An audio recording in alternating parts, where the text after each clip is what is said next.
ಬಾರಿಗೆ ತಾಲಿಬಾನ್ ಸರ್ಕಾರದ ಜೊತೆ ಜೈಶಂಕರ್ ಮಾತುಕತೆ.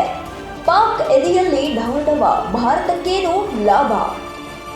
ಅದು ರಾಜಕೀಯವಾಗಿರಲಿ ಅಥವಾ ರಾಜತಾಂತ್ರಿಕವಾಗಿರಲಿ, ಶತ್ರುವಿನ ಶತ್ರು ಮಿತ್ರ ಎಂದು ಹೇಳಲಾಗುತ್ತದೆ.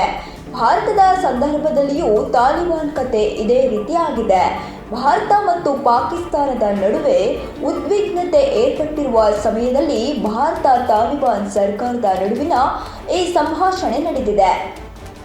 ಪಹಲ್ಗಾಮ್ನಲ್ಲಿ ಇಸ್ಲಾಮಿಕ್ ಉಗ್ರರು ನಡೆಸಿದ ಭಯೋತ್ಪಾದಕ ದಾಳಿಯ ನಂತರ ಭಾರತವು ಆಪರೇಷನ್ ಸಿಂಧೂರ ಮೂಲಕ ಪಾಕಿಸ್ತಾನಕ್ಕೆ ಪ್ರತ್ಯುತ್ತರ ನೀಡಿದೆ.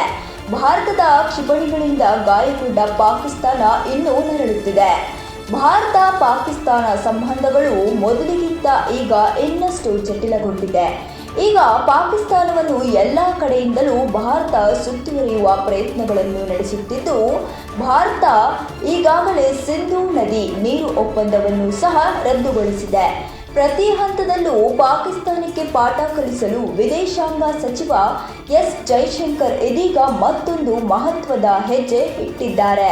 ಹೌದು, ಎಸ್ ಜೈಶಂಕರ್ ಅವರು ಮೊದಲ ಬಾರಿಗೆ ಅಫ್ಘಾನಿಸ್ತಾನದ ವಿದೇಶಾಂಗ ಸಚಿವ ಅಮೀರ್ ಖಾನ್ ಮುತ್ತಕ್ಕಿ ಅವರೊಂದಿಗೆ ದೂರವಾಣಿಯಲ್ಲಿ ಮಾತನಾಡಿದ್ದಾರೆ.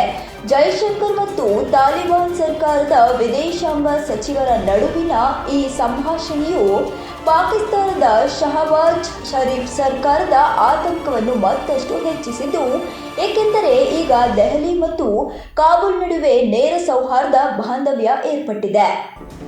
ಮತ್ತಷ್ಟು ತಾಜಾ ಸುದ್ದಿಗಾಗಿ ನೋಡ್ತಾ ಇರಿ ನಿಮ್ಮ ನೆಚ್ಚಿನ ರೆಡ್ ಅಲರ್ಟ್ ಕನ್ನಡ.